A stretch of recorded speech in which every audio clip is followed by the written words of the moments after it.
রাজধানী ঢাকার বাইরেও এবার এসএসসি ও সমমান পরীক্ষার ফল খারাপ হয়েছে। সব বোর্ডেই পাশের হার এবং জিপিএ-5 কমেছে, কিন্তু ব্যতিক্রম চট্টগ্রাম শিক্ষা বোর্ড। সেখানে জিপিএ-5 এর সংখ্যা বেড়েছে।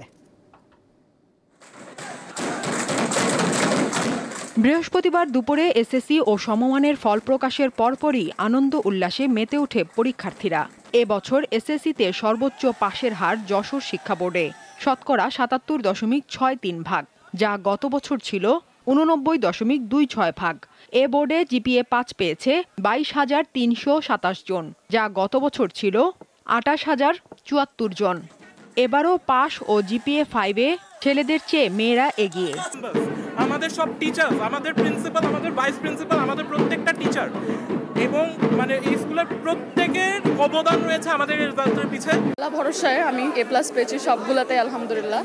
নাম্বারপত্র তো এখনো পাইনি, সো কত নাম্বার পাবো সেটা এখনো জানি না। আশা করছি আশানুরূপ ফলাফল পাবো। তো সাফল্যের পিছনে আমার স্কুলের ক্রেডিট অনেক বেশি, বিকজ একটা ভালো রেজাল্টের জন্য একটা ভালো গাইডলাইন অনেক বেশি দরকার। এবং পরিশ্রমের দিক দিয়ে বিবেচনা করলে সবথেকে বেশি পরিশ্রম আমারই হয়েছে। পরীক্ষার আগের রাতগুলোতে না ঘুমিয়ে পড়া, সবগুলো রিভাইজ করা। চট্টগ্রাম শিক্ষা বোর্ডে কমেছে পাশের হার, বেড়েছে জিপিএ-5। এবার পাশের হার শতকরা ৭২.০৭ ভাগ, যা গত বছর ছিল ৮২.৮০ ভাগ। জিপিএ-5 পেয়েছে ১১,৮৪৩ জন, গত বছর এ সংখ্যা ছিল ১০,৮২৩। প্রত্যাশিত ফল পেয়ে খুশি শিক্ষার্থী ও অভিভাবকরা। কদিন খুব টেনশন যাচ্ছিল রেজাল্ট নিয়ে, তো রেজাল্ট ভালো আসছে, জিপিএ-5 আসছে, এই জন্য অনেক খুশি। 10 বছর কষ্ট করছি এই দিনটার জন্য। কুমিল্লা শিক্ষা বোর্ডে পাশের হার কমে দাঁড়িয়েছে শতকরা ৬৩.৬০ ভাগ। বোর্ডের আওতায় ৬ জেলায় ১,৬৭,৫৭২ পরীক্ষার্থী পরীক্ষায় অংশ নেয়। অকৃতকার্য হয়েছে ১,০৬,৫৮১ জন। জিপিএ-5 পেয়েছে ৯,৯০২ জন পরীক্ষার্থী। ছেলেদের তুলনায় মেয়েরা এগিয়ে রয়েছে পাশ ও জিপিএ-5-এ।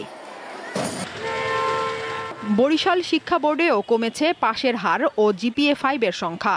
অকৃতকার্য হয়েছে শতকরা ৫৬.৩৮ ভাগ পরীক্ষার্থী।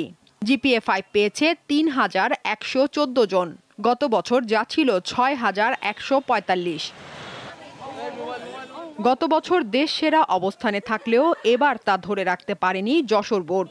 পাশের হার ৭৩.৬৯ ভাগ। জিপিএ-5 পেয়েছে ১৫,৪১০ জন পরীক্ষার্থী। ময়মনসিংহ শিক্ষা বোর্ডে এবছর পাশের শতকরা হার ৫৮.২২ ভাগ। দীপ্ত, বার্তা কক্ষ।